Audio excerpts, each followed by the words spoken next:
Welcome newslivevvideos.com and YouTube channel. Muslim pilgrims ascended Saudi Arabia's Mount Arafat on Monday in the high point of this year's Hajj, being held in downsized form and under coronavirus restrictions for the second year running. Just 60,000 people, all citizens or residents of Saudi Arabia, have been selected to take part in this year's Hajj, with foreign pilgrims again barred. The mask-clad faithful, who had spent the night in camps in the valley of Mina, converged on Mount Arafat where it is believed the Prophet Muhammad delivered his final sermon, for the most important of the Hajj rituals. Worshippers will assemble on the 70-meter, 230-foot, high hill and its surrounding plain for hours of prayers and Quran recitals to atone for their sins, staying there until the evening. After sunset, they head to Muzdalifah, halfway between Arafat and Mina, where they will sleep under the stars before performing the symbolic stoning of the devil. The scene was dramatically different to past pilgrimages, which have drawn up to 2.5 million people, and this year the mountain was free of the huge crowds that descend on it in normal years. Privileged few.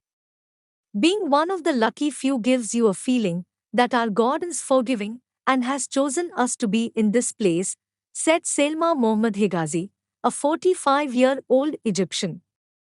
God willing, our prayers will be accepted. My whole body is shivering, she told AFP, as she stood among the other emotional pilgrims, wearing the ihram, the traditional seamless white garment worn during the Hajj. Worshippers described a sense of tranquility descending on the mountain, also known as the Mount of Mercy. To be one of only 60,000 doing Hajj, I feel like I am part of a privileged group that was able to reach this place, said Baref Siraj, a 58-year-old Saudi national. The Hajj, one of the 5 pillars of Islam, and a must for able-bodied Muslims with the means to travel at least once in their lifetime, is usually one of the world's largest religious gatherings. Hosting the Hajj is a matter of prestige for Saudi rulers, for whom the custodianship of Islam's holiest sites is their most powerful source of political legitimacy.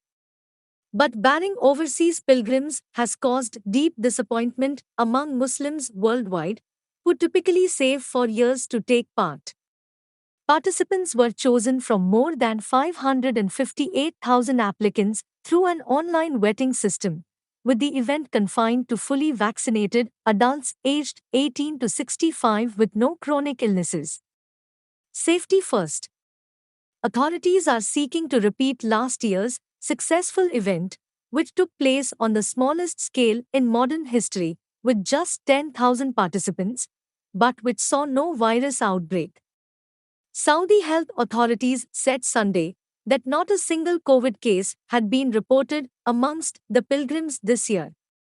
The kingdom has so far recorded more than 509,000 coronavirus infections, including over 8,000 deaths. Some 20 million vaccine doses have been administered in the country of over 34 million people. The Hajj, which typically packs large crowds into congested religious sites, could have been a super-spreader event for the virus. But Saudi Arabia has said it is deploying the highest levels of health precautions in light of the pandemic and the emergence of new variants. Pilgrims are being divided into groups of just 20 to restrict potential exposure, and a smart Hajj card has been introduced to allow contact-free access to camps, hotels and the buses to ferry pilgrims around religious sites. Black and white robots have been deployed to dispense bottles of sacred water from the Zamzam spring in Mecca's Grand Mosque, built around the Kaaba, the black cubic structure towards which Muslims around the world pray. Ibrahim Siam, a 64-year-old Egyptian pilgrim who comes from Dammam in the east of the country, said that high-tech procedures introduced to manage the Hajj have made things a lot easier. Thanks for watching.